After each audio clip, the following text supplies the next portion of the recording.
Deus quer que você reine. Cristo é a nossa redenção.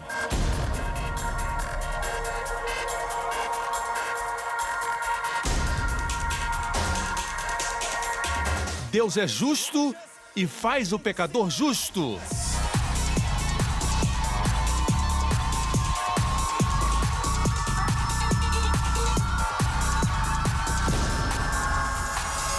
Hoje com o pastor Joseph Prince. Nosso Deus é um bom Deus. Amém. Eu quero ler um testemunho muito precioso e eu li somente ontem, quando o escritório mandou para mim. É um jovem precioso da Indonésia. E ele diz: por 10 anos, desde 1998, eu fui viciado em uma droga muito perigosa conhecida como Ice, ou chamada também de Crystal Meth. Em 2008, aceitei a Cristo através de um amigo e fui batizado. Eu desejei conhecer a Cristo de uma forma mais profunda, e quando eu foquei aprender mais sobre Ele através da Bíblia, muitas coisas boas aconteceram na minha vida. Além da restauração da minha vida familiar e da minha vida financeira, eu também me encontrei livre de todo vício. E quantos aqui descobrem que por um tempo o seu caminhar com Deus está bem? Você aceita a Cristo e as coisas começam a ficar bem com você e acontecer? Amém? Tudo parece prosperar e o diabo vem e ataca. Só quero que saiba que esse jovem é como qualquer outro jovem. Amém? Só porque nasceu de novo não quer dizer que não vai ser tentado. Então ele diz: em setembro de 2013, eu fui a uma festa de aniversário de um amigo e muitos amigos estavam usando drogas naquela festa e eventualmente eu sucumbi e usei drogas de novo. Dessa vez o desejo foi mais forte e eu consumi essa droga diariamente. Eu tentei vencer e parar com esse vício e consertar minha vida com Deus, mas não conseguia. É o que acontece com pessoas que fumam ou têm qualquer outro tipo de vício. Eles dizem que podem, mas quanto mais tentam, eles descobrem que não podem. No começo parecia que nada melhorava, mas eu continuava confessando o poder de Deus sobre o meu vício. E um dia eu escutei o pastor Prince citar Isaías, capítulo 60, verso 1. Levanta-te e resplandece, porque vem a tua luz, e a glória do Senhor vai nascendo sobre ti, no sermão intitulado, Entrando numa Maior Glória de Deus. O pastor Prince diz que era o ano da glória maior de Deus, e o que desejássemos de Deus, Ele faria por nós. Eu clamei a Deus e orei. Instantaneamente, eu senti uma sensação calorosa no meu coração. No próximo dia, eu acordei sem nenhum desejo de usar a droga. Então descobri que o meu vício se foi. Deus transformou minha vida. Eu tirei todas as drogas do lugar onde eu tinha escondido e joguei no vaso e dei descarga. Desde abril de 2014, eu não tenho tido nenhum desejo de usar drogas de novo. Até mesmo quando as pessoas me ofereceram essas drogas de graça.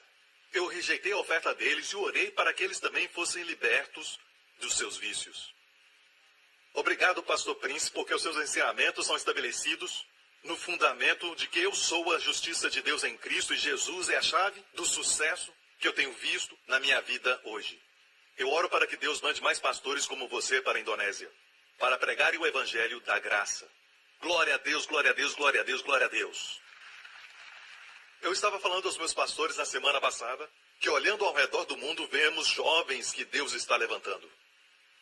Por que Deus está levantando tantos jovens no mundo? Por quê? Porque a Bíblia diz que ninguém sabe o dia e nem a hora que Jesus está voltando. Amém? Quando Ele voltar, aleluia, glória a Deus, tudo se tornará novo. Você nunca mais precisará ir ao hospital. Você nunca morrerá. Você nunca mais sentirá luto ou dor ou lamento e não haverá mais lágrimas. Nunca mais. Eu disse nunca mais, que é muito tempo. Você vai ter um novo corpo, aleluia. Amém. A Bíblia diz que o leão deitará com o cordeiro e o leopardo deitará com o cabrito.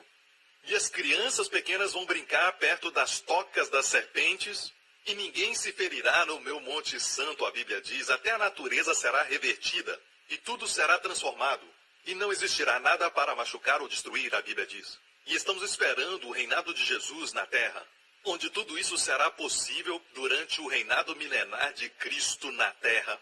Amém? E a Bíblia diz que vai acontecer no final de 7 anos. E antes desses 7 anos, o livro do Apocalipse diz que o Senhor Jesus voltará para nós. E isso é chamado de arrebatamento. O arrebatamento não é a segunda vinda de Cristo. Algumas pessoas colocam os dois juntos como um mesmo evento, mas não são. O arrebatamento vai acontecer antes dos 7 anos da tribulação. E a grande tribulação durará 3 anos e meio. Na metade da tribulação vai acontecer a grande tribulação e temos, no final, quando Jesus vier resgatar Israel, Israel vai estar literalmente cercado. E tudo está apontando para isso, mas você pode dizer, pastor, já escutamos isso antes, os cristãos já diziam isso antigamente, e eles sempre falavam que Jesus estava voltando no dia deles, mas não aconteceu. Mas quando eles pregavam isso, escutem, nos anos 1800, Israel não tinha voltado a ser uma nação. Quando eles pregaram isso, certo? O povo judeu não tinha voltado ainda para a sua terra. Quando eles pregaram isso, a guerra mundial não tinha acontecido. Diversos terremotos em muitos lugares não tinham acontecido. A única geração que tem visto tudo isso acontecer é a nossa geração. Não passará essa geração, você está me ouvindo?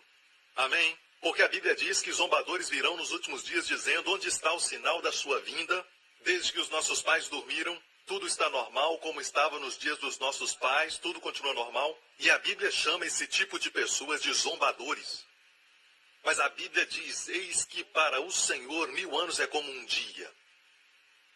Deus não conta o tempo como nós contamos. Amém? 1000 anos, ninguém vive tanto tempo assim. 1000 anos para o Senhor é como um dia. E é por isso que a Bíblia diz: depois de 2 dias, Jesus transformou água em vinho no casamento. Então, depois de 2000 anos da primeira vinda de Jesus, nós vamos ter as bodas no céu. Uma celebração. Posso ouvir um amém, irmãos? E é por isso que números no Novo Testamento são tão importantes. Glória a Deus. Amém? Lázaro foi ressuscitado depois de estar morto por 4 dias. Já pensou nisso? 4000 anos. O que aconteceu em 4000 anos? De Adão a Abraão, 2000 anos. De Abraão até Jesus, 2000 anos. 4000 anos de Adão a Jesus. De Jesus até nós, 2000 anos. Então, tudo junto de Adão até nós, 6000 anos. Deus fez tudo em 6 dias e Deus descansou no 7º. E a Bíblia diz no livro do Apocalipse que vai haver um reino de Jesus Cristo na terra, quando ele reinará por 1000 anos, o 7º dia, o dia do descanso. E depois disso, ok, o diabo será solto por um tempo, e ele vai provocar uma guerra, e Deus vai prendê-lo e lançá-lo no lago de fogo. E este verso é muito curto. Vai ser solto, vai causar problemas, lago de fogo. E há uma razão por que ele vai ser solto. Então a Bíblia diz: vamos reinar com Jesus para sempre e sempre. Vamos continuar. No cenáculo, a constituição para vivermos uma vida cristã está no cenáculo. Porque o cenáculo é um retrato das verdades do céu. E foi onde ele nos deu o novo mandamento de amar um ao outro como ele nos amou. Não é algo que veio da antiga aliança. Amar a Deus de todo o coração e amar ao próximo como a ti mesmo. Aqui é amarmos uns aos outros como Cristo nos amou. É um novo mandamento. E então o Espírito Santo é prometido. E ele vai estar conosco para sempre. Amém? E então ele fala sobre permanecer nele, na videira, uma vida de descanso, uma vida de dependência. Todas essas são verdades do cenáculo. E ele disse: não turbeis os vossos corações. Eu irei, e quando eu for, vos prepararei moradas. E quando eu for, eu voltarei. Para resgatar Israel, não, a segunda vinda. Eu voltarei para recebê-los para mim mesmo, para que onde eu estiver, vós estejais também. Então, os primeiros 4 capítulos do livro do Apocalipse falam sobre a igreja, certo? Sobre as 7 igrejas. E depois disso, nos capítulos 4 e 5, onde é que você vai encontrar a igreja?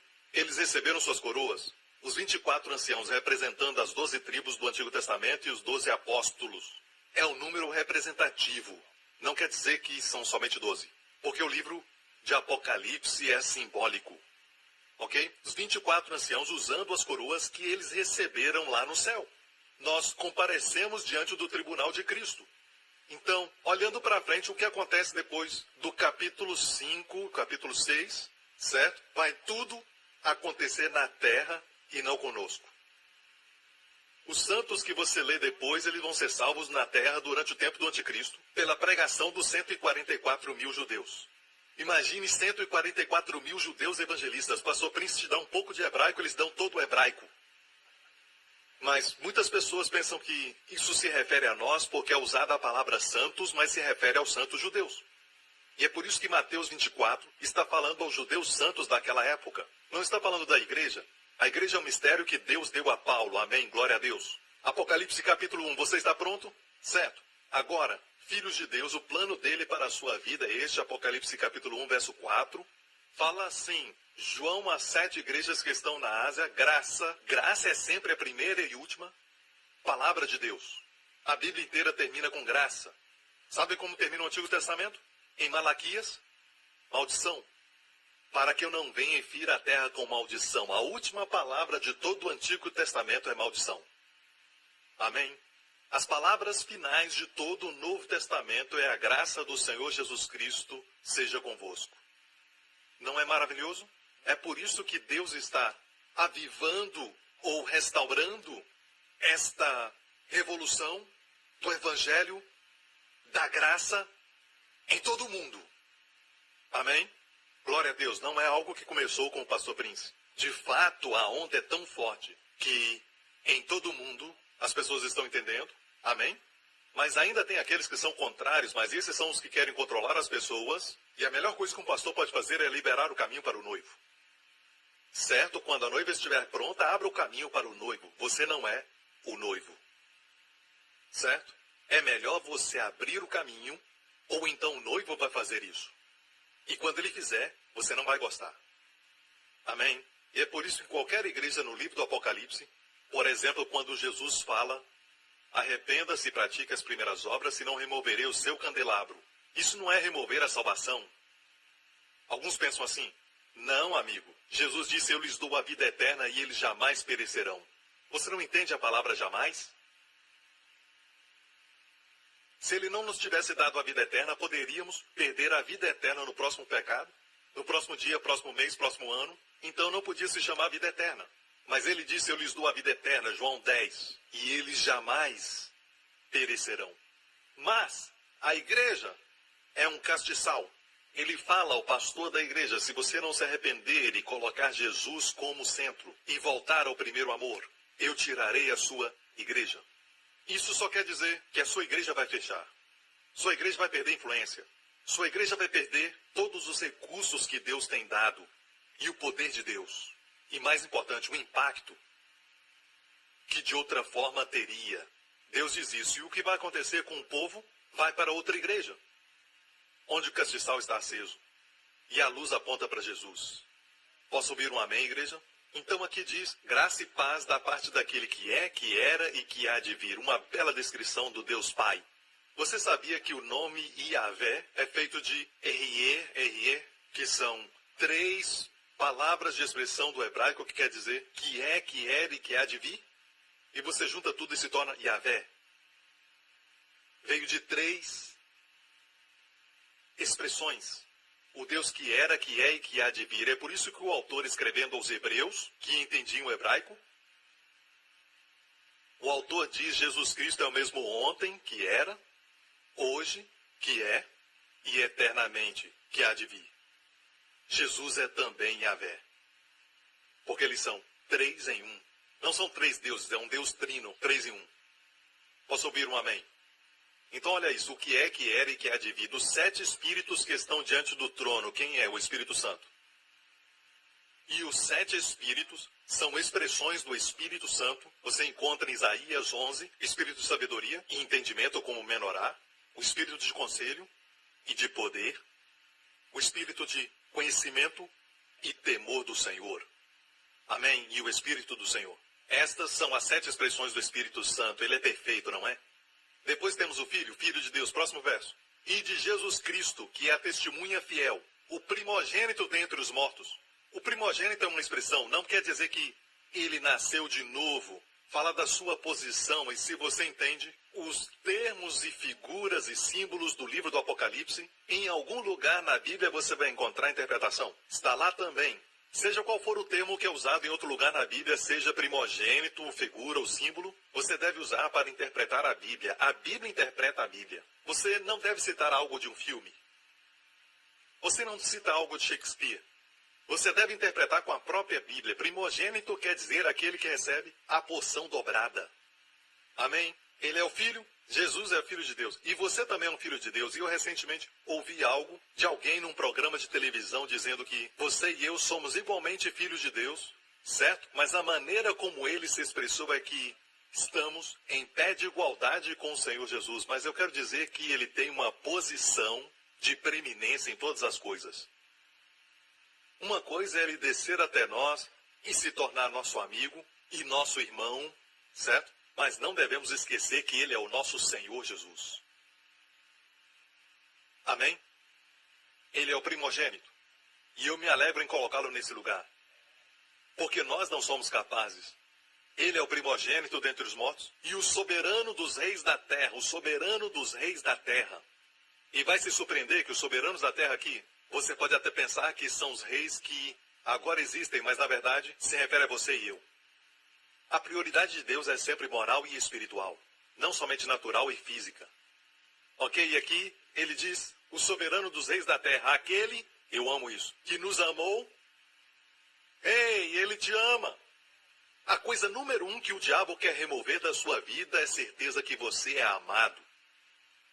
E é por isso que quando Jesus foi batizado no Rio Jordão, o Pai abriu os céus para ele. Eu amo essa expressão. O Pai disse, tu és meu filho amado em quem me comprazo. Tu és meu filho amado.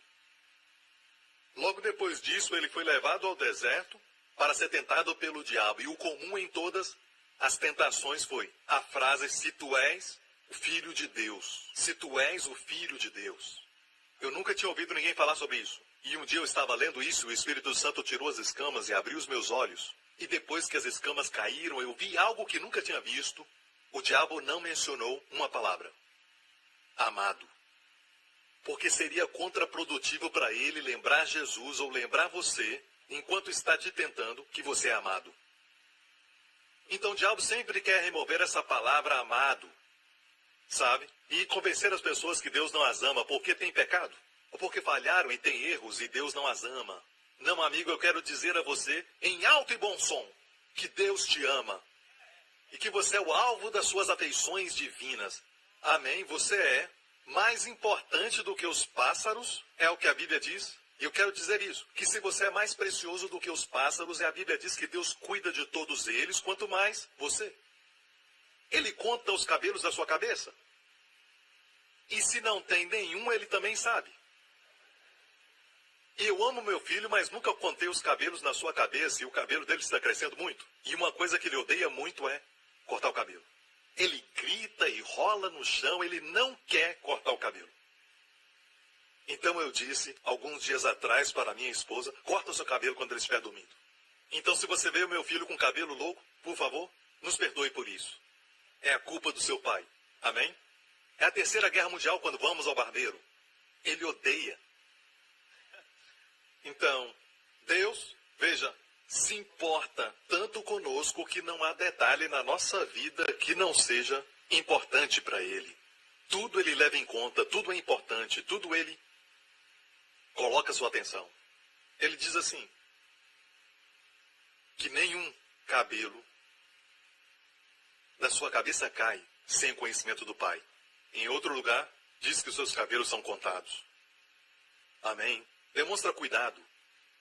Eu amo meu filho, mas não conto os seus cabelos. Amém? Você é casado por 30 anos e nunca contou o cabelo da sua mulher? E ela diz, eu já contei os dele. Deus se importa com você, Ele te ama. Posso ouvir um amém? Ok, então, aquele que nos amou e em seu sangue nos lavou dos nossos pecados, aleluia, Ele nos lavou com o seu sangue, seu próprio sangue. E eu amo essa expressão, em seu sangue. A Bíblia diz, quando Ele tomou os nossos pecados e as nossas enfermidades, a expressão usada é sobre si tomou. Não foi um anjo e ninguém mais. Sobre si tomou. Eu amo. Pedro, lembrando deste evento, diz, levando Ele mesmo os nossos pecados. Você compreende quão afetuoso e pessoal isso é? Levando Ele mesmo em seu corpo os nossos pecados sobre o madeiro. Porque o Senhor mesmo descerá do céu com um brado. o Senhor mesmo descerá no arrebatamento e seremos transformados. O Senhor mesmo. O Filho de Deus, Ele próprio, que me amou, que deu a si mesmo por meus pecados. Aqui diz, e em seu sangue nos lavou dos nossos pecados. Ele te lavou. E este é o porquê que aqueles que não querem ser lavados vão comparecer diante de Deus, com todas as suas manchas e culpas e pecados diante de um Deus santo. E vão ter que responder, porque não estão limpos. Ninguém vai comparecer com as suas obras e Deus vai dizer, bem-vindo, você é o único que alcançou perfeição. Não, precisamos ser limpos. Eu disse, precisamos ser lavados. E quantos creem que quando Jesus lava, ele faz um trabalho perfeito? Não como um menino de 7 anos quando lava suas orelhas. Quantos creem que quando Jesus te lavou, fez um bom trabalho? Quem te lavou? Você lavou a si mesmo? Não. Aquele que nos amou e em seu sangue nos lavou. Se ele te lavou, você está limpo. Você está limpo. E nos fez o quê? Reis e sacerdotes. E eu quero focar nisso. Reis e sacerdotes. Ele é o príncipe dos reis da terra. Ele é o soberano dos reis da terra. Amém? O soberano dos reis da terra. E essa frase, em outra versão, diz o príncipe dos reis da terra. Amém? Pedro pregou no livro de Atos e Pedro disse a Israel, Deus o fez príncipe e salvador. Deus o fez príncipe e salvador. Eu amo essa expressão. Deus nos fez o quê? Reis e sacerdotes. Para Deus e seu Pai, a Ele glória e poder para todos sempre. O livro do Apocalipse é um livro que, quando você lê, você é abençoado. Nós também somos abençoados lendo os outros livros, mas é o único livro que fala abertamente, de forma clara, que se ler vai ser abençoado. Então, leia o livro agora mesmo rapidamente. Não todos os 22 capítulos, mas o verso 1. Revelação de Jesus Cristo, a qual Deus lhe deu. Deixa eu te falar isso, amigo. Não é revelação do anticristo, não é revelação do dragão, não é revelação da marca da besta, não é revelação do 666, é revelação de Jesus Cristo. Então, o que você lê nesse livro não é sobre Satanás, não é sobre sua gangue ou a besta de 7 cabeças, certo? É sobre Jesus Cristo, a revelação de Jesus, a qual Deus lhe deu para mostrar aos seus servos. As coisas que brevemente devem acontecer, e pelo seu anjo as enviou e notificou a João, seu servo. Existem alguns números que são de Deus, o 7, por exemplo, que geralmente é divino, mas pode ser usado para o mal, como as 7 cabeças da besta, certo? Mas 7 é o número da perfeição. 3 é o número da manifestação. No terceiro dia a terra seca apareceu, surgiu, manifestou. Essa foi a terceira vez que Jesus se mostrou aos discípulos depois de ressuscitar dos mortos, João 21. Certo? Foi a terceira vez que Jesus se mostrou. Então o número 3 é o número da manifestação. O dia da ressurreição foi o terceiro dia, Jesus se manifestou. Saiu do sepulcro. Olhe para o número 7 e o 3. E o número 7 é usado mais de 50 vezes no livro do Apocalipse somente. E o número 3. Olha para cá. Você ama números? Não vai jogar esses números, ok? Não é para jogar. Mas gosta de números? Eu vou mostrar a perfeição deste livro. Olha aqui. Certo? Deus enviou e notificou essa revelação. Olha a palavra notificou, que também quer dizer sinalizar. Que quer dizer o quê? O livro do Apocalipse é um livro de sinais e símbolos. Mas alguns dizem que é totalmente simbólico e quer dizer não há futuro, não há anticristo, existe anticristo. E os símbolos devem ser traduzidos dos outros símbolos dos outros livros da Bíblia. A Bíblia interpreta a Bíblia. Você está comigo? Certo? E pelo seu anjo as enviou e as notificou a João, seu servo. 3 coisas João fez, o qual testificou da palavra de Deus, número 1. E do testemunho de Jesus Cristo, 2. Você não prega só a palavra de Deus, palavra de Deus, palavra de Deus. Você tem que testificar de Jesus Cristo, que é o resumo de tudo aquilo que a palavra é. Como ele mesmo demonstrou no caminho de Emaús. E também de tudo que tem visto, 3. Você vê os três? Então, propósito para Deus mostrar a revelação de Jesus Cristo a João na ilha de Patmos. E o lançaram na ilha de Patmos para fazê-lo sofrer, mas os céus desceram e a glória encheu sua alma. Aquela caverna onde ele estava se tornou um palácio. E deixe-me falar, onde Jesus está, vira céu. Amém? E Deus o usou e lhe deu o livro do Apocalipse. E ele era um ancião agora. E ele tinha essas três razões. Três coisas, o qual testificou da palavra de Deus, do testemunho de Jesus Cristo, de tudo que tem visto. Próximo. Bem-aventurado aquele que lê. Não te falei isso? Certo? Ainda há pouco? Especialmente no livro do Apocalipse. Bem-aventurado aquele que lê. 1. E os que ouvem as palavras dessa profecia. 2. E guardam as coisas que nela estão escritas. 3. Porque o tempo está próximo. Próximo verso. João às 7 igrejas que estão na Ásia, falando do Pai agora. Graça e paz seja convosco da parte daquele que é 1. Que era, 2, e que há de vir, 3. E ele menciona o Espírito Santo, 7 Espíritos que estão no seu trono. Ele deveria mencionar Jesus Cristo aqui, você não acha? Ele é a segunda pessoa da Trindade, mas aqui ele coloca o Espírito Santo em segundo e Jesus em terceiro, porque este livro fala da manifestação de Jesus Cristo. E número 3, a terceira posição é a manifestação. No próximo verso, temos o Deus triune de Jesus Cristo. Viu isso? Então temos Deus o Pai, o Espírito Santo, 7 Espíritos, e temos Jesus. Certo. Vamos ver as 3 características de Jesus. Fiel testemunha. 1. O primogênito dentre os mortos. 2. O príncipe dos reis da terra. 3. Não é maravilhoso? Os 3 selando o livro divino. Só estou dando uma amostra. E o que ele fez a nós? Aquele que nos amou. 1. E em seu sangue nos lavou dos nossos pecados. 2. E nos fez reis e sacerdotes para Deus e Pai. 3. E é por isso que declaramos a Ele a glória na igreja para sempre, sempre, sempre. Amém, amém, amém. Aleluia, aleluia. Você pode confiar em Deus para trazer ordem, prosperidade, bênçãos. Eu não estou falando só de prosperidade financeira aqui, eu estou falando de prosperidade espiritual em toda a área da sua vida. Posso ouvir um amém? E agora vamos voltar ao verso 6 de novo. E nos fez reis e sacerdotes para Deus e seu Pai. Somos reis e sacerdotes. E colocamos os dois juntos, podemos dizer sacerdócio real. Sacerdócio real. Quero falar algo sobre sacerdócio. Por que havia necessidade de sacerdote? Veja, no antigo Israel, Deus queria que todos fossem sacerdotes. Deus queria que toda a nação fosse sacerdote. E Deus queria um reinado de sacerdotes. Deixa eu provar isso para você. Deus os tirou do Egito. Amém? Apesar de serem murmuradores e reclamarem, Deus os tirou pela sua graça. Deus abriu o mar vermelho pela graça. Deus transformou as águas que eram amargas em águas doces. Pela sua graça, Deus trouxe a eles maná do céu pela sua graça, mesmo tendo eles murmurado e reclamado o que é pecado. Mas Deus não retribuiu aos seus atos. Parece que Deus não retribuiu. Porque a graça não é uma questão de quem o homem é, mas de quem Deus é. E é por isso que a lei fala para o homem o que ele deve ser. Não fala ao homem o que ele é. A lei não fala ao homem o que o homem é e nem fala quem Deus é. Fala ao homem o que o homem deve ser. Certo? Jesus veio e mostrou ao homem o que ele é, um pecador. Então Jesus vem e mostra ao homem quem Deus é, o Salvador de pecadores.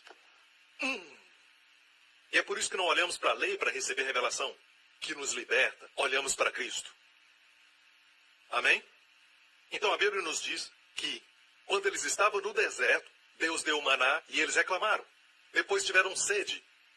E eles esqueceram que Deus tinha transformado as águas amargas de Mara em tornado doce. E depois de alguns dias eles reclamaram de não ter água. E Deus trouxe água da rocha. E a água fluiu como um rio, a Bíblia diz, no deserto. Então Deus os trouxe a um lugar chamado Refidim. Os inimigos atacaram e Deus deu a vitória de uma maneira interessante. Quando erguiam as mãos de Moisés, havia vitória. E quando as mãos de Moisés desciam, havia derrota. E as mãos de Moisés eram erguidas por Arão e Ur. No lançamento do meu último livro, eu também tive Arão e Ur. Sabem? Pastor Daniel e Pastor Lawrence. É incrível. Deus os amou o tempo todo. A murmuração deles nunca parou o Senhor de derramar sua graça. Eles estavam debaixo da aliança abraâmica, não era do Sinai, não era lei, era baseada na graça. E depois, no pé do Monte Sinai, Deus deu a eles uma oferta. Naquela época, eles estavam debaixo da aliança de graça. E Deus dizia, obedeça essa aliança. Mas como obedecer a aliança da graça? Creia em Deus. Confia nele. Amém. Confia na sua graça. Posso ouvir um amém? E é isso que Deus disse ao pé do monte Sinai. E subiu Moisés a Deus e o Senhor chamou do monte, dizendo, assim falarás à casa de Jacó e aos filhos de Israel, vós tendes visto o que fiz aos egípcios, como vos levei sobre as asas de águias e vos trouxe a mim. Essa expressão, asas de águias, quer dizer, pela graça. Deus os tirou da terra do Egito até o pé do monte Sinai, sobre asas de águias. Quando você está nas asas de águias, você não corre e não anda, você voa. É como indo daqui para a América, você não tem que ir de barco, você não pega transporte terrestre, amém? Você voa, descansa e voa. É um retrato da graça. Literalmente, este período foi um período de pura graça. Então, se asas de águias quer dizer graça, quando Deus renova a sua juventude, como a das águias, o que quer dizer? Tem que entender a graça. Ou não será renovado. Então aqui diz, como vos levei sobre asas de águias e vos trouxe a mim. Verso 5. Está aprendendo? Está sendo abençoado? Amém? Agora, pois, se diligentemente ouvides a minha voz e guardares minha aliança. Mas que aliança é essa? A aliança de Abraão. A aliança incondicional. Então Deus disse, fica nessa aliança, e vós sereis minha propriedade peculiar. Na graça, você será a propriedade peculiar a Deus, dentre todos os povos, porque toda a terra é minha. E vós me sereis um reino sacerdotal. O que é um reino sacerdotal? Nunca aconteceu na terra sacerdotes serem reis e reis sacerdotes? Até Melquisedeque chegar. Nosso Senhor Jesus para encontrar com Abraão. E agora tem um reino sacerdotal. Quer dizer que todo mundo é rei e sacerdote. E vós me sereis um reino sacerdotal e o povo santo. Essas são as palavras que falarás aos filhos de Israel. Deixa eu falar o que aconteceu. Moisés desceu do monte com essas palavras. E eles falaram isso. Kol asher deber Adonai aseh. Tudo que o Senhor tem falado, que tem mandado, faremos. Moisés subiu o monte e falou para Deus o que o povo disse. Deus muda o seu tom, você sabe da história. Deus disse para o povo, não se aproximem. Ele nunca teve essa atitude, na verdade ele estava perto deles. Na coluna de nuvem durante o dia, na coluna de fogo durante a noite, ele os levou. O Deus que é santo estava perto deles, e eles não pereceram. E agora então ele diz, não se aproximem do monte. Isso foi em Êxodo 19, próximo capítulo, Êxodo 20, pela primeira vez os 10 mandamentos são dados. Porque o povo se orgulhou. Disseram, Deus não nos abençoe somente por causa da sua bondade, nem por causa da sua graça. Sim, o Senhor nos trouxe até aqui por causa da sua bondade, atravessamos o Mar Vermelho por causa da sua graça, mas Deus trate conosco também por causa da nossa fidelidade, porque podemos cumprir tua lei. E Deus muda o seu tom. Se vocês querem que eu vos trate de acordo com sua obediência, então, baseado na minha santidade, não se aproximem, ou vão morrer. E Deus deu a lei. E vocês sabem que eu prego muito sobre isso, então não vou gastar muito tempo nisso. Eu quero focar sobre os desejos do coração de Deus. Se nós descobrirmos os desejos do coração de Deus, certo? O maior desejo do seu coração, qual é? O que Deus quer que o seu povo seja. Eu já te mostrei que Jesus nos amou, nos lavou, para nos fazer reis e sacerdotes. Então você vai ver que Deus queria que toda a nação de Israel se tornassem sacerdotes. Mas o que fizeram? Construíram o bezerro dourado. E eles falaram que podiam cumprir a lei de Deus, tudo que Deus mandava. E eles fizeram o bezerro de ouro. Deus usou a tribo de Levi para destruir 3.000 pessoas. Certo, naquele dia, o dia de Pentecoste, o primeiro Pentecoste, 3.000 pessoas morreram. E Deus usou a tribo de Levi. E Deus disse para a tribo de Levi, vocês serão sacerdotes, para mim de agora em diante. Deus queria que a nação fosse sacerdote, mas a nação falhou. Então ele pegou a tribo de Levi, que é um Israel dentro de Israel. Você entende? Agora, olha só isso. Lawrence, vem aqui. E, irmão, deixa eu escolher alguém. Você. Mais em cima, um pouco mais. Este é Deus. Eu gosto de mostrar Deus com músculos. E esse é você e eu. Ok? Certo. Um sacerdote segura a mão de Deus. E segura a mão do homem. Certo? E o sacerdote coloca os dois juntos. Quer dizer que houve uma separação?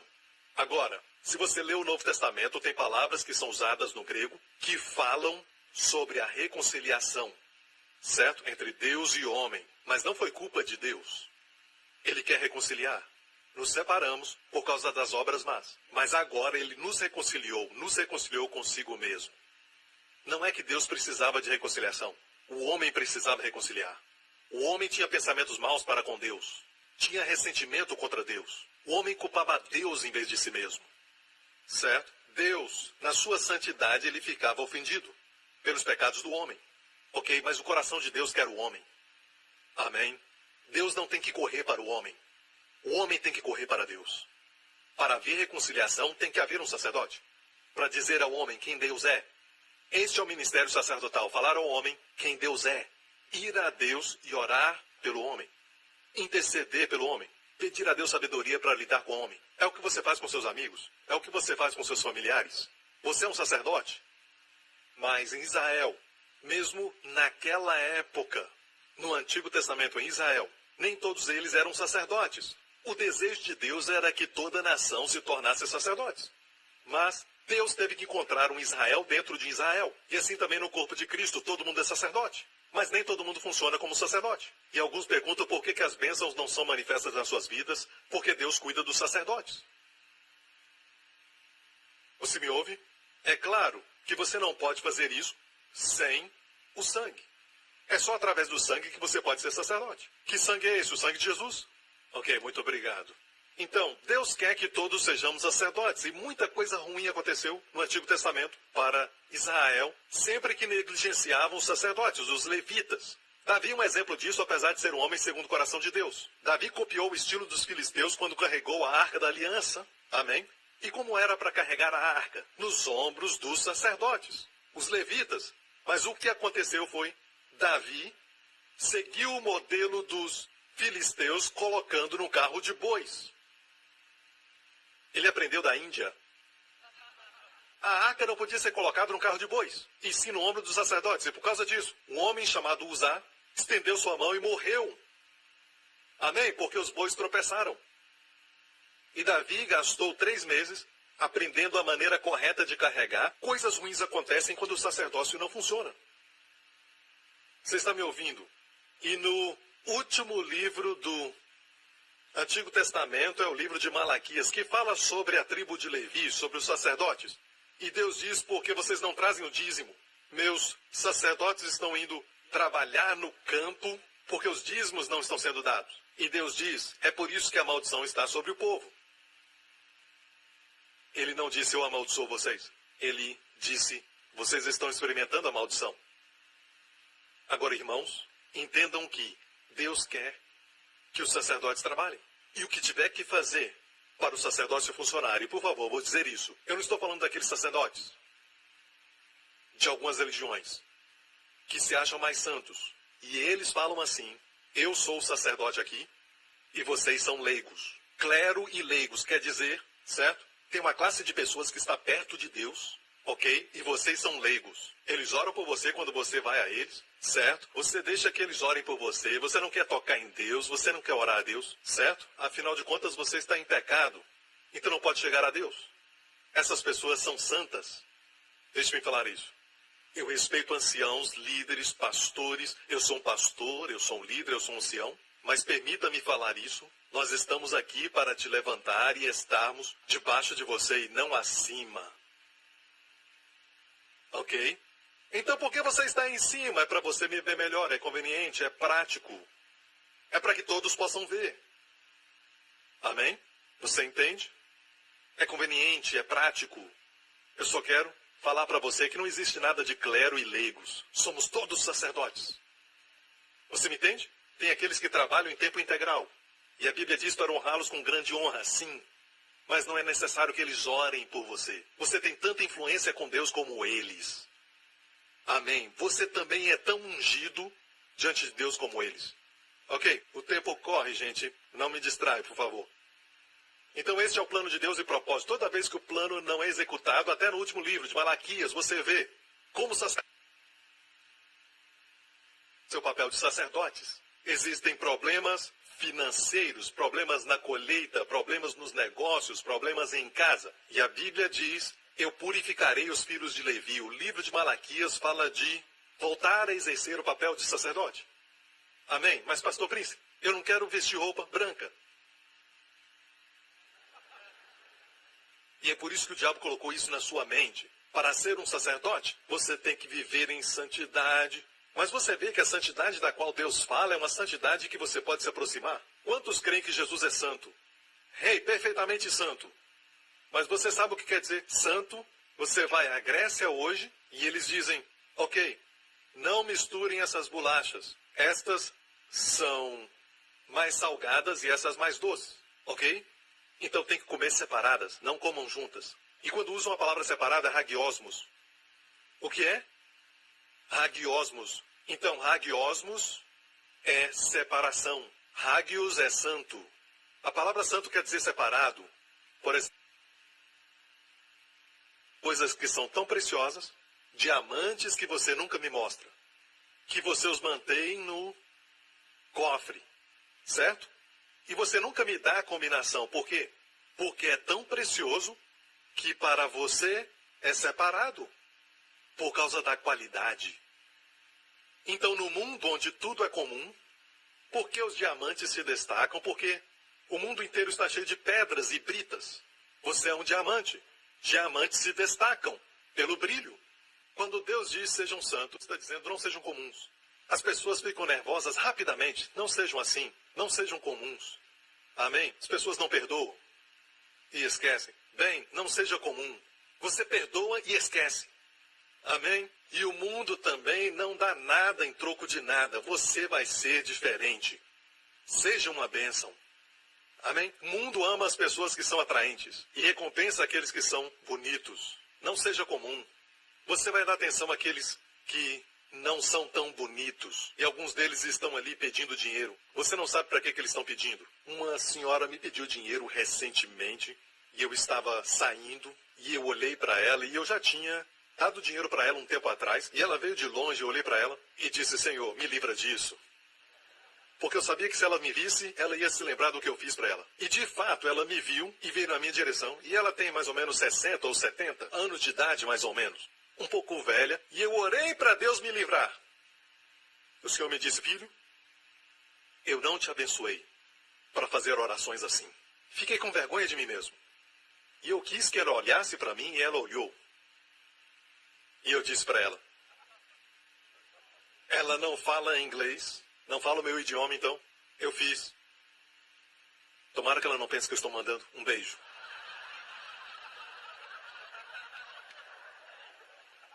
Não é para filmar? Ela disse não. Ela disse, ok, ela pode estar mentindo, mas sabe de uma coisa? Aqueles $10, se eu perdi, não significa nada. Deixe-me ser um bobo, então. Ok? Mas fez uma diferença para ela. Prefiro cometer um erro em ser generoso do que cometer um erro sendo pão duro. Então quero que você saiba disso, certo? Pessoas como essas, na grande maioria, olhando superficialmente, não são atraentes. Muitos que precisam do nosso amor não são atraentes, mas Jesus disse, que galardão tereis, que fazeis demais? Se saudardes os que vos saudam e amardes os que vos amam. Jesus disse isso no Sermão da Montanha. Vocês são sacerdotes, igreja, certo? Não somente isso, mas a Bíblia diz que vocês são também príncipes. Vocês são reis. Você deve ser realeza, ou seja, a santidade dos fariseus é dura, é agressiva. Sou mais santo do que você, não se aproxime. Mas a santidade de Jesus era tal que a Bíblia diz que as pessoas comuns o ouviam com alegria. Ele era capaz de estar com eles, mas não ser contaminado por eles. Na verdade, eles foram tocados pela sua cura. Eles recebiam o que ele tinha, o que ele tem e quem ele é. Ele nunca recebeu o que eles eram. Ele era uma bênção em meio à maldição, e onde ele ia era como um filme. Por trás dele, plantas crescendo como um jardim, orquídeas, e na frente um deserto. O chão rachado, seco, um deserto. Mas tudo mudava. Esse é o Senhor Jesus. E recebemos a nossa realeza dele. Bem, de agora em diante, eu vou usar a palavra príncipe muito, em vez de princesa. Vocês me entendem, irmãs? Certo? Vocês me entendem, né? Não, eu quero que você use a palavra princesa também. Você veio à igreja errada. Certo? Algumas pessoas estranhas querem mudar a Bíblia quando Deus diz ele, eles querem dizer ela. Não sou politicamente correto. Eu estou pregando a Bíblia. E esse sonho que Deus tem agora se cumpriu em 1 Pedro 2. Mas vós sois a geração eleita. Isso foi escrito para os crentes. Mas vós sois a geração eleita. ênfase na palavra eleita. Amém? O sacerdócio real. Não só o sacerdote como os levitas, que não eram realeza. Nós somos sacerdócio real. Então, quando Jesus operava como sacerdote, tinha atitudes de realeza. Eu quero te falar que essa atitude de realeza não tem nada a ver com a roupa que você usa. Não tem a ver com a coroa na sua cabeça. Não está baseado em uma conferição ou uma atribuição. Não é oficial. Não é eclesiástico. Não é uma atribuição, ok? É algo que é moral e espiritual. Recebemos o nosso caráter do Senhor Jesus. Ele era normal entre as pessoas normais, mas também sobrenatural. E eles sentiram que estavam na presença de um príncipe. Se você depende de roupas, depende da sua riqueza, dos seus bens, das suas joias, para provar que você é alguém, então você é muito pobre. Amém? Você é um homem pobre com muito dinheiro. Mas Jesus se vestia, eu creio, irmãos, e alguns dizem que sua roupa era muito simples e tudo mais, mas não importa o que era, não era do nível de padrão de roupas confortáveis que os fariseus usavam. Uma certa vez Jesus falou sobre João Batista, aqueles que vestem roupas finas estão no palácio. Você acha que ele usava roupas finas e dizia isso? Diriam, olha para você. Não. Ele se vestia como o povo se vestia. Certo? Hoje colocamos um terno e uma gravata para trabalhar, porque as pessoas se vestem assim. Amém? Se eu for ao mercado, eu não vou me vestir assim. Uma certa vez uma senhora me viu, e eu sempre estava de gravata, e ela disse, Pastor Príncipe, você não está com terno hoje? Eu estava no mercado, fazendo minhas compras. E ela me perguntou, como é que você não está usando terno? E eu disse, normalmente eu uso. Mas somente uso até colete. Eu estava brincando com ela.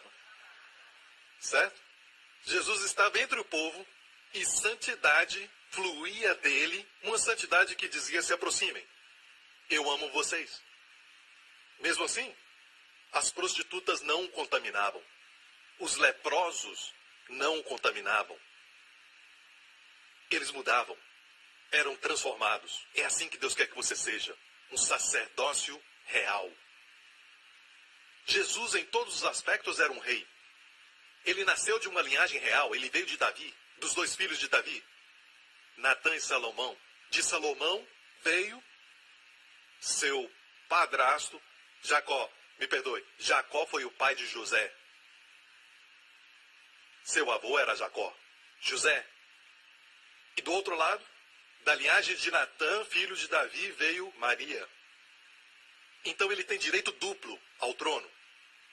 Mas ele andava no meio do povo como um homem comum. Mas tudo que ele tocava, as palavras que ele falava, não eram comuns. Deus não quer que você seja comum. Quando seus amigos se prostituem, você não faz. Você é incomum. Isso é que é ser santo. Ser santo não tem nada a ver com, sabe, se vestir com roupas tão compridas ou um coque, não usar maquiagem. Quando você pisca, o coque mexe como um terremoto. Que adianta não usar maquiagem, usar o coque, mas pode se assentar na cozinha e lamber uma colher que está na sala, por causa da comprida língua. E quando se junta com as amigas, diz, eu não sei por que essa irmã usa maquiagem tão forte, é horrível, sabe? Eu não entendo isso. Como é que pode ficar criticando as pessoas o tempo todo? Nunca estão errados, sempre os outros. Somente os outros. Deus quer você incomum.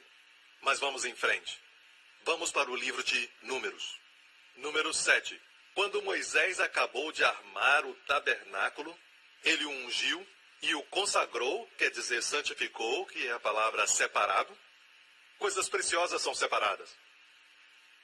E todos os seus utensílios, também o altar e todos os seus pertences, e os ungiu, os santificou, que os príncipes de Israel, diga príncipes, os cabeças da casa de seus pais, os que foram príncipes das tribos, que estavam sobre os que foram contados.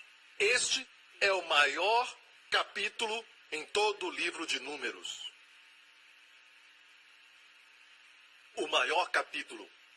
E se ler este capítulo, não é nada mais do que quem deu o quê? Qual príncipe deu o quê? O príncipe da tribo de Issacar deu isso, isso, isso.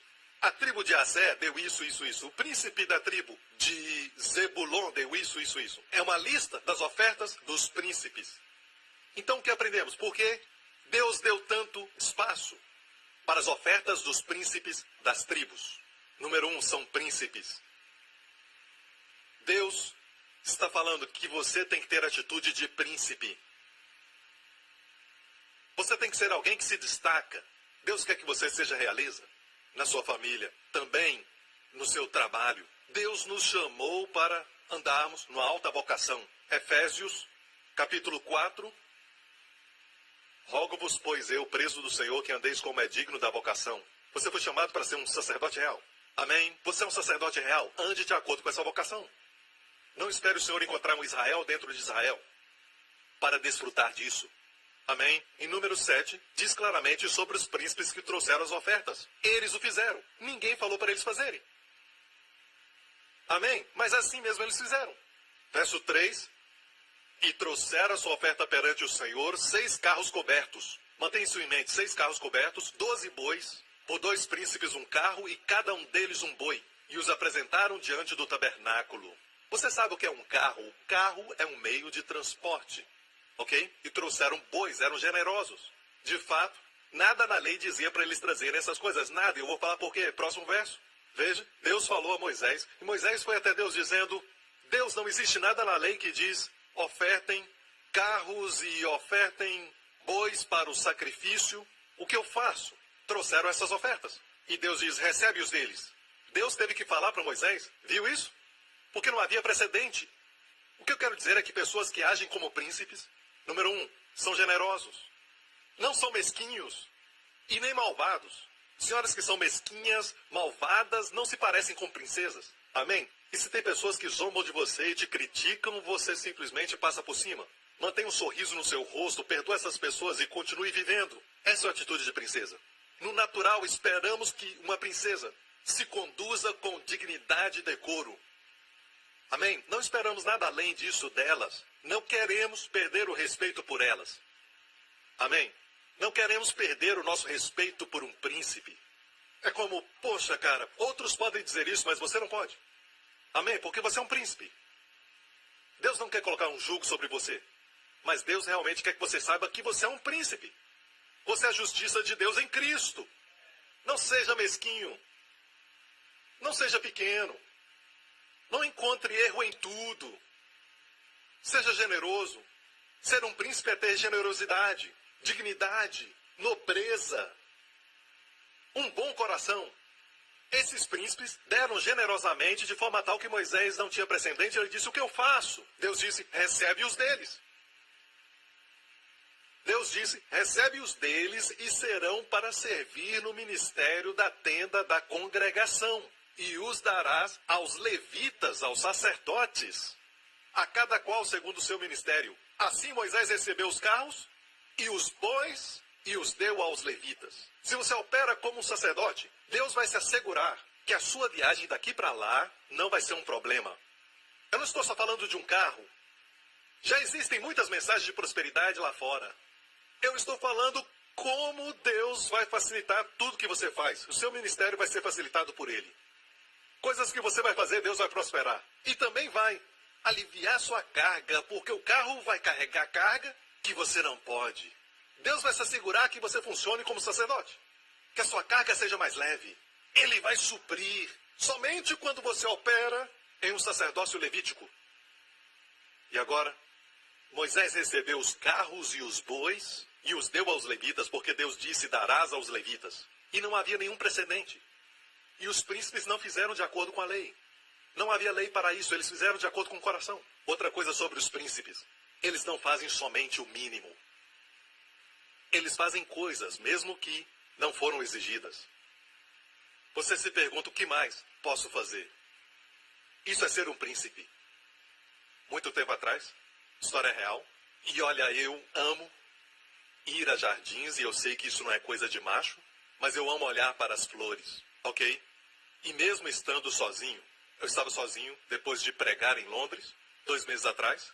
Eu andei até um parque e eu fui até o Jardim Real e infelizmente não era tempo de flores, mas ainda tinha algumas flores que estavam florescendo. E eu me lembro de anos atrás, quando eu fui com a minha esposa, que era tempo de flores, e eu amo aquele Jardim Real. Amém? E eu estava lá, me lembrei de quando o rei Salomão plantou o Jardim Real, e você encontra a descrição no livro de Cantares. E eu me lembrei de uma história verídica que aconteceu no início do século XX ou no fim do século XIX, na família real da Inglaterra. A mulher de um homem estava morrendo e ela amava um certo tipo de flor, mas as pessoas comuns não tinham esse tipo de flor nascendo no seu jardim. Somente o Jardim Real tinha.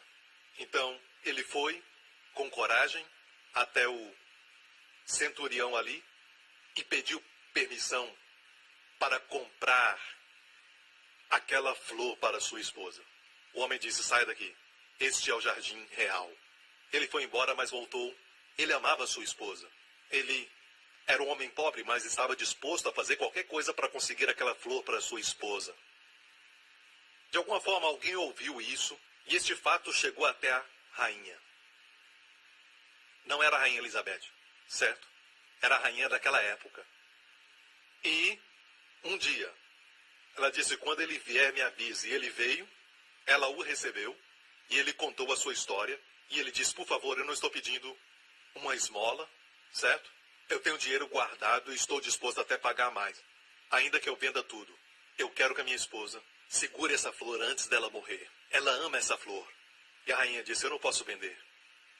E o homem ficou tão triste que abaixou a cabeça. E ele insistiu: eu quero comprar. E ela disse: eu não posso vender. Você me entende? Como rainha, eu não posso vender. Ela sorriu e disse: mas eu vou dar a você. Certo? Nós temos esse sistema de troca. Você sorri primeiro, eu vou sorrir de volta. Você me perdoa e depois eu te perdoo. Qual a recompensa então você terá? Então, o que eu estou querendo dizer a você é que pessoas que precisam da sua bondade são pessoas que nem sempre são atraentes, são feias nos seus olhos, sabe? São pessoas que você pensa: eles não merecem o meu perdão. Para aí um momento. Perdão, merecem. Você fala como um fariseu. Você não entende a palavra perdoar. Tem a palavra doar. Perdoar, você doa. Certo? O que você doa, não é um pagamento. Ninguém precisa fazer uma atuação, cantar para você uma música antes de receber o seu perdão. Você os perdoa. E mais do que tudo, você perdoa para o seu próprio bem. Eu vi e aconteceu por acaso.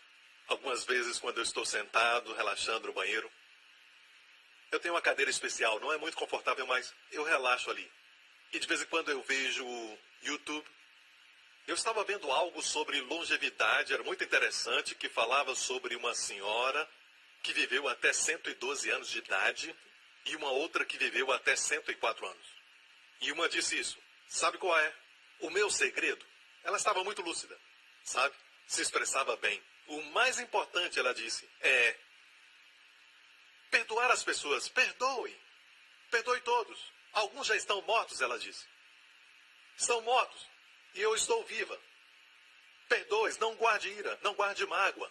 E no final ela disse: é a graça de Deus. Ela disse: é a graça de Deus. Eles queriam saber a respeito da sua dieta. O repórter perguntava: o que é que você come? Sabe? Mas ela não estava focada nisso. Eu sei que tem muitas pessoas que estão focadas em dietas, mas eu quero te dizer que é realmente a graça de Deus. Amém? E eu quero que você saiba que o desejo do coração de Deus é que seu povo opere com realeza e ainda sacerdotes. Quando digo realeza, não digo: não se aproxime de mim, eu sou uma princesa.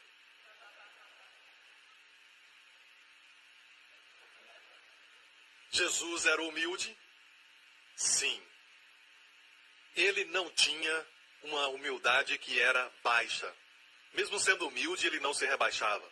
Como esfregando seu nariz na lama, ele nunca se rebaixou assim.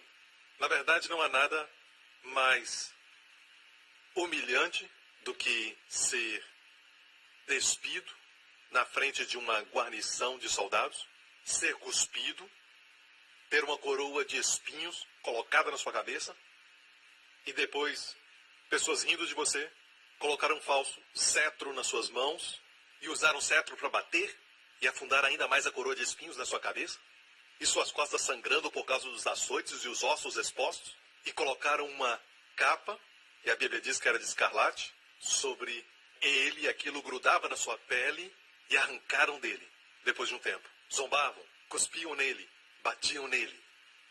A profecia diz: ofereci minhas costas aos que me feriam. Araram sobre minhas costas, fizeram seus sulcos. E como se isso não fosse o suficiente, colocaram sobre ele uma cruz que não era lisa, não era bem lixada, era cheia de pontas, e o furavam, e por isso ele caiu. Não sabemos como ele conseguiu carregar um pouco aquela cruz. E os cravos que colocaram nas suas mãos não eram feitos de prata, não eram inoxidáveis, eram enferrujados, eram grandes, eram imensos, e os espinhos eram grandes, mas coloque de lado os sofrimentos físicos. E quando ele então saiu, e Pilatos pensou: se eu o açoitar, com sangue de todos os lados, os ossos expostos, o povo vai deixá-lo ir. Ele trouxe Jesus, e a Bíblia diz que no momento que Pilatos viu Jesus, o próprio Pilatos ficou com medo dele. Ele falou ao povo: ecce homo, em latim, eis aí o homem. Havia uma dignidade. Quem pode ser dignificado depois de tanta brutalidade? Quem podia manter sua dignidade, a não ser o príncipe, de quem extraímos o nosso caráter? Só ele. Amém. Experimente gastar 3 anos e meio, dia após dia, dia após dia, dia após dia, dia após dia. Você vê tudo no natural como deve ser visto, certo? Com o Senhor Jesus. E ainda, Pedro, Tiago e João. No final de tudo isso, eles tinham medo de fazer uma pergunta para ele. A Bíblia diz que não há profeta sem honra a não ser na sua casa. Isso está querendo nos dizer que, na sua casa, não te dão honra porque conhecem tudo sobre você. Mas, com o Senhor Jesus, que caminhou com eles durante 3 anos e meio. Eles dormiam juntos. Eles viajavam cidades juntos. E vilarejos. Mas eles nunca perderam a sua reverência e respeito por ele. E eles, os sacerdotes, enviaram soldados para prenderem Jesus. Os soldados do templo e voltaram de mãos vazias e perguntaram: por que não o trouxeram? Disseram: nenhum homem falou como este homem. Deus quer que você seja como ele. E o que fez esses príncipes se destacarem? O que os fez importantes para nós? O que fez a realeza deles se manifestar? Foi isso. Vamos ao verso 10. E ofereceram os príncipes para a consagração do altar. Diga altar, no dia que foi ungido. Apresentaram, pois, os príncipes a sua oferta perante o altar. E disse o Senhor a Moisés: cada príncipe oferecerá a sua oferta, cada qual no seu dia, para a consagração do altar. E quero te falar algo. O altar, o altar, o altar. Príncipes têm uma consideração muito grande pelo altar. O altar, no Antigo Testamento, era onde se colocava a oferta, onde se colocava o holocausto. Amém. É um retrato da cruz de Jesus Cristo. Quem age como príncipe, homens e mulheres que agem com realeza, valorizam grandemente a obra de Jesus Cristo. Por isso que eu não volto à lei, porque eu valorizo grandemente a obra de Jesus Cristo. Eu não posso voltar à lei. Paulo, como príncipe, ele disse: não vou me gloriar de outra coisa a não ser na cruz de Jesus Cristo. Irmãos, se valorizarmos a cruz, se tudo colocarmos sobre a cruz. Paulo disse: porque nada me propus saber entre vós, senão a Jesus Cristo e este crucificado. Amém? A cruz, a cruz, a cruz. E hoje temos um cristianismo sem Cristo e temos um cristianismo sem cruz. E é por isso que tem muita intriga, muita ira, muito ressentimento e não tem muitas bênçãos. E perguntam como a nossa igreja foi capaz de construir este lugar tão grande. Provavelmente o mais caro, se posso chamar de igreja. Tecnicamente não era, mas agora é. No tempo presente é. Nesta mesma hora.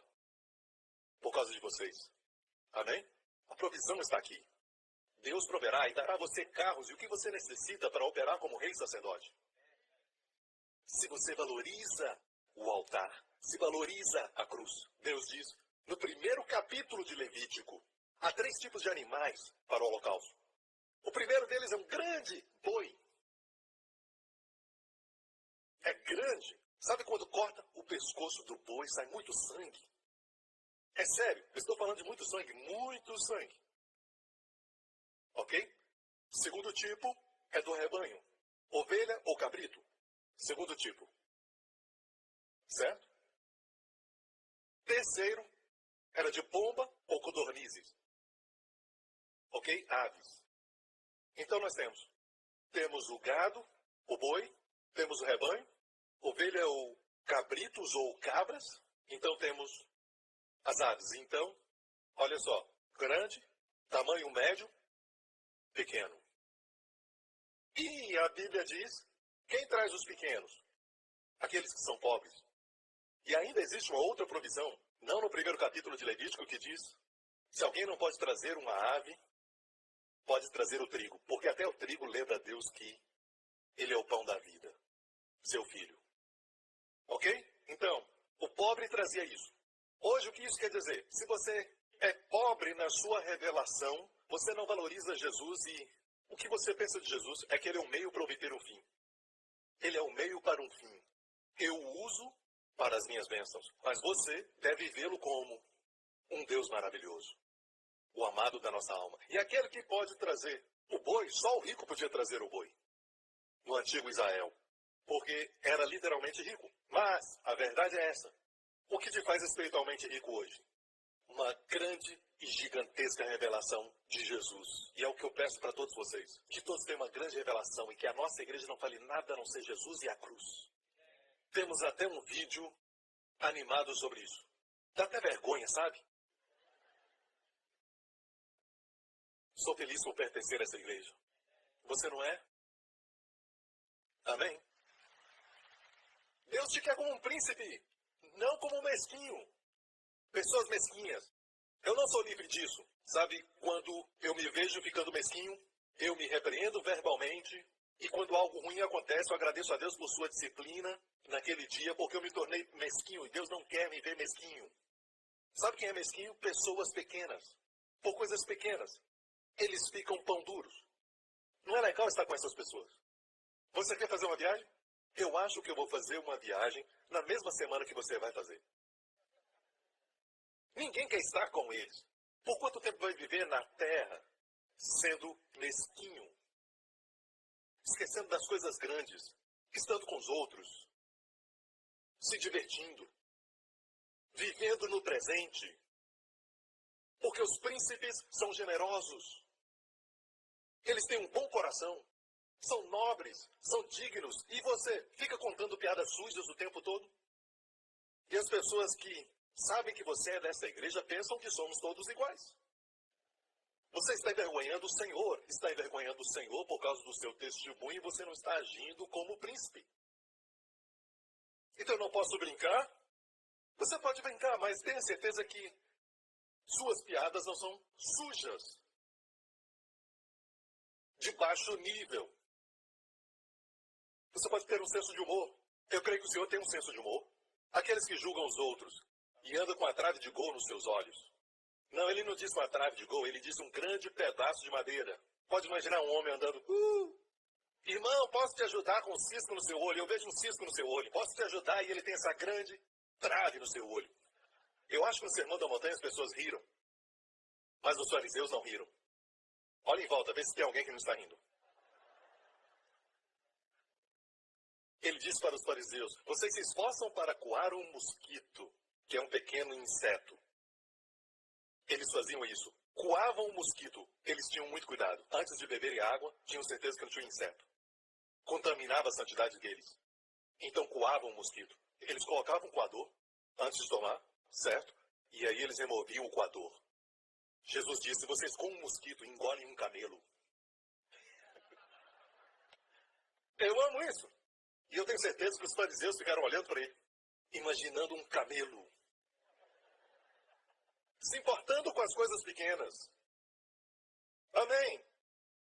E aí, gostou da mensagem hoje? Eu não gostei daquele momento que ele brincou com aquilo.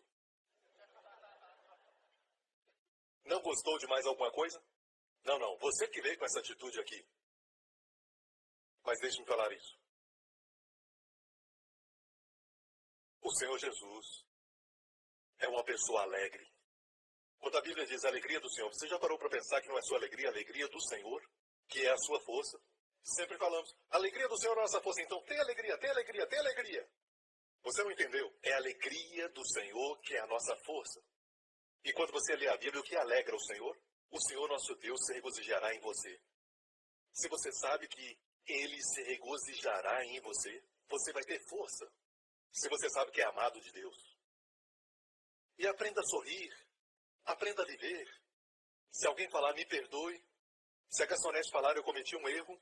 Vocês precisam treinar melhor as pessoas. Ah, mesquinho, mesquinho, mesquinho. Esse serviço não está bom. A comida não ficou muito boa. Todos fizemos isso. Nós merecemos um tratamento real por tudo que pagamos. R$10,50 por esse bife.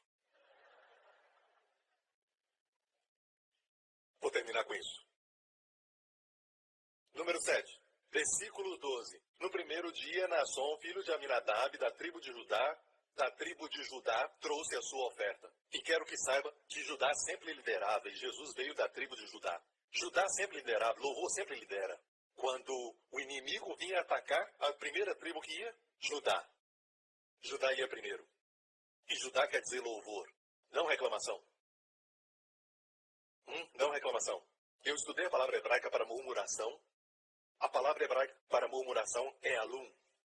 Alum. Alum significa isso. No idioma hebraico, passar a noite. Quando encontra a palavra murmurar, outro significado da palavra é passar a noite. Quer dizer que quando reclamar, sabe, vai continuar no problema. Passar a noite. Desfrute dessa noite no problema. Isso quer dizer que quando murmuramos, nós ficamos no mesmo lugar.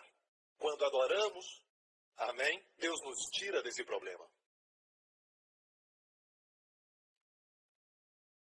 Então, reclame e o problema continua. Ao menos uma noite. Adore, amém? Então, este homem, Naasson, filho de Aminadab, da tribo de Judá, foi o primeiro a ofertar. Eu quero que saiba que Naasson teve um filho chamado, não era um peixe, salmão. Salmão, ok? Salmão. Salmão. Salmão. Quando eles atacaram Jericó e eles gritaram e as muralhas de Jericó caíram, uma parte não caiu. Onde morava Raabe, a prostituta, porque ela colocou um fio escarlate. E saiba que o filho desse príncipe, que também era um príncipe, casou com aquela prostituta. Ok? E eles tiveram um filho. Vou descer aqui. O nome do filho deles, o neto de Naasson, foi Boaz, que casou com Ruth, os bisavós de Davi. E é por isso que os seus nomes, até mesmo Salmão, passando por Naasson e todos eles, estão em Mateus na genealogia de Jesus. Aleluias, aplauda ao Senhor, glória a Deus. Amém. Eu li uns escritos judaicos. E quando atravessaram o Mar Vermelho, nós não sabemos quem atravessou primeiro. Mas os escritos judaicos é muito interessante. Eles dizem que Naasson de Judá entrou com seu cavalo e as águas não se partiram até que as águas estavam no cabresto do cavalo, quase afogando. Bem, e abriu. Foi Naasson que entrou primeiro. Amém. Lindo, hein? Glória a Deus. Príncipe. Dignificado. Lembre-se que não é uma questão de aparência ou até mesmo formalidade. Sabe? Temos príncipes hoje no mundo, mas Deus não está falando disso. É algo moral ou espiritual. E as pessoas que estão com você sentem algo celestial sobre você. Amém. Sabe, pastor, eu quero ser comum com o resto das pessoas. Eu quero ser aceito. Então vá em frente. Pedra é algo muito comum. Ser santo é como ser um diamante. Você se destaca. E daí se o mundo diz, você ainda é virgem, certo? Você diz, você não é?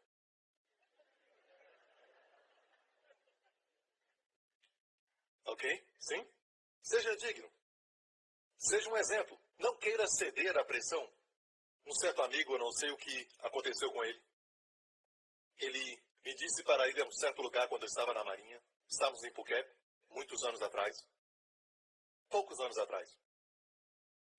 E ele disse ao motoboy para me levar a um lugar. E ele falava o idioma e eu não sabia o que eles estavam falando. E de repente eu me encontrei nessa praia. Todos estavam sem roupa.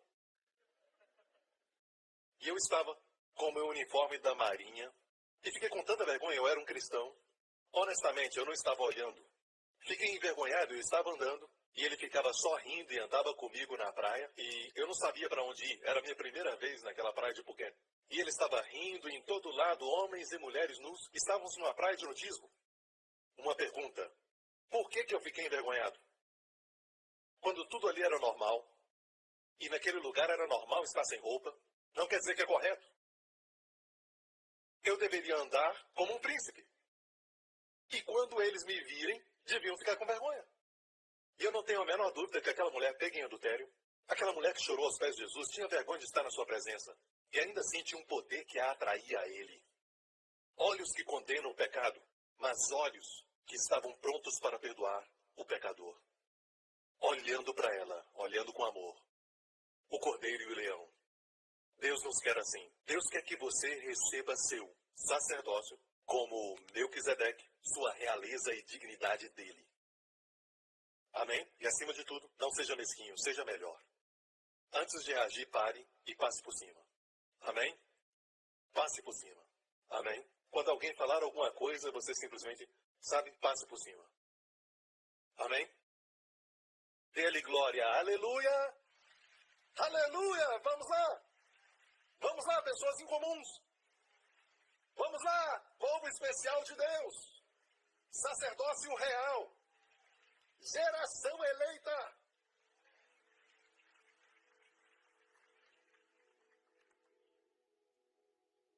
Obrigado, Senhor. Olhos fechados, cabeças baixas neste lugar. Come and praise Him, royal priesthood. Come and worship, holy nation. Worship Jesus, our Redeemer. He is precious, King of glory. Come and praise Him, royal priesthood. Come and worship, holy nation. Worship Jesus, our Redeemer. He is precious, King of glory. Aqui neste lugar, e onde estiverem assistindo agora, todos que estão assistindo na Igreja Grace Revolution em Dallas, e todos que estão assistindo pela televisão, eu estou aqui para declarar que o Deus do céu e da terra te ama. E Ele tem um plano para a sua vida. Um plano original, do qual Ele nunca se desviou. Um plano para te fazer rei e sacerdote. Um sacerdote que está tão perto dele. Um rei que vai falar e as pessoas serão libertas. Demônios correrão de medo. Doenças se prostrarão. Palavras que não são comuns. Um povo que é incomum. É o sonho que Ele tem para você. Que o mundo veja que você é incomum e diga: por que você é tão diferente? Esse é o sonho que o Pai tem para você. Mas para você que nunca colocou sua confiança em Cristo, quero te convidar agora mesmo a colocar sua confiança naquele que deu sua vida por você, naquela cruz. Satisfazendo as exigências de Deus de santidade e justiça das nossas vidas. E o seu sangue cumpriu as exigências em seu lugar. Ele morreu, sua morte. Foi punido por seus pecados. Punido por eles. E ressurgiu dos mortos, sem os seus pecados. Declarando que a obra foi concluída. Foi completa. Feita. Tudo que você deve fazer é confiar em Cristo hoje. Faça essa oração comigo agora. Diga: Pai Celestial, Jesus Cristo é meu Senhor e Salvador. Eu creio que Ele morreu na cruz pelos meus pecados. Foi punido no meu lugar. E ressurgiu de novo dos mortos para declarar: eu sou justificado nele. Obrigado, Pai. Meus pecados estão perdoados. Sou altamente favorecido e grandemente abençoado. Obrigado por me amar. Em nome de Jesus.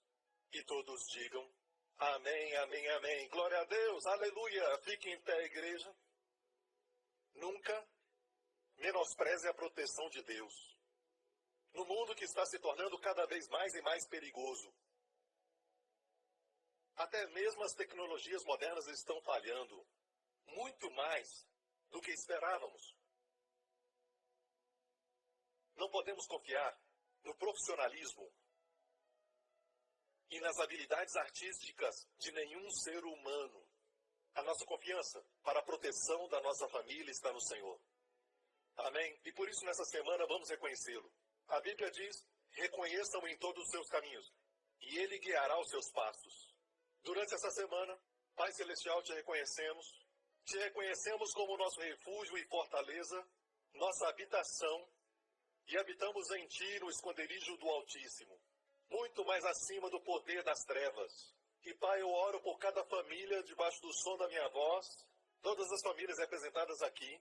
Pai, eu peço em nome do Senhor Jesus que o Senhor os proteja durante essa semana.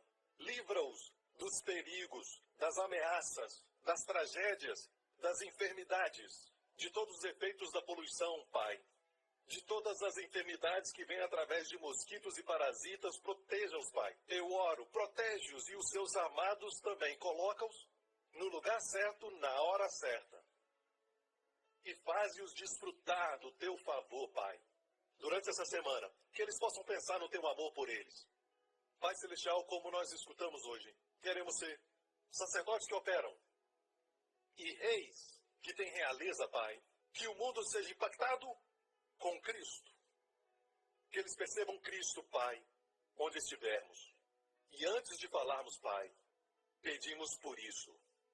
Que todo homem e mulher que escuta a minha voz, desse dia em diante, quando entrarem numa sala, quando entrarem em qualquer lugar, pessoas vão perceber uma realeza, Senhor. E a presença de Deus está nessa pessoa. Pai, marca cada família com proteção divina, com ricas bênçãos, em nome de Jesus. E todo o povo diga: amém, amém, amém. Deus te abençoe. Até mais, igreja. Obrigado por sintonizar no programa de hoje. Esperamos que tenha sido uma bênção para a sua vida. Para mais informações sobre o programa da Igreja New Creation, acesse o site ncctv.org.sg. Lá você poderá se inscrever para receber um devocional diário do pastor Joseph Prince. Seja incentivado e fortalecido todos os dias e saiba o quanto Deus lhe ama através desses devocionais. Acreditamos que o seu dízimo pertence à igreja que você frequenta e oramos para que você seja grandemente abençoado, altamente favorecido e profundamente amado.